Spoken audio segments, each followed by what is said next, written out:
தோழனை, என்னுடைய சகோதரியே, நீ ஒரு பாதையிலிருந்து மீண்டு நற்பாதையில் அமைத்ததற்கு பிறகு ஒருபோதும் இந்த மனிதர்களை குறித்து கவலை அடையாதீர்கள்.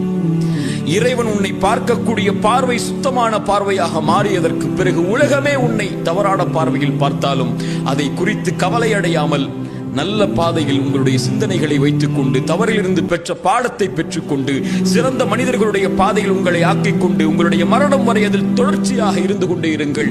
ஒருபோதும் கடந்த காலத்துடைய பாவங்கள் உங்களை கவலையடைய செய்ய வேண்டாம். அதற்கு அவசியமில்லை.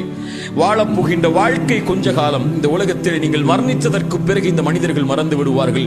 100 ஆண்டுகளுக்கு பிறகு நீங்கள் வாழ்ந்த அடையாளமே இருக்காது. 200 ஆண்டுகளுக்கு பிறகு நீங்கள் வாழ்ந்த சரித்திரமே இருக்காது. இப்படி உலகமே உங்களை மறந்து விடும் போது நீங்கள் ஏன் கடந்த கால பாவத்தை நினைத்து எதிர்காலத்தை அழித்துக் கொண்டிருக்கிறீர்கள்? அப்படி மனிதர்கள் உங்களுடைய பாவத்தை நினைவு கூர்ந்து கொண்டே இருந்தால்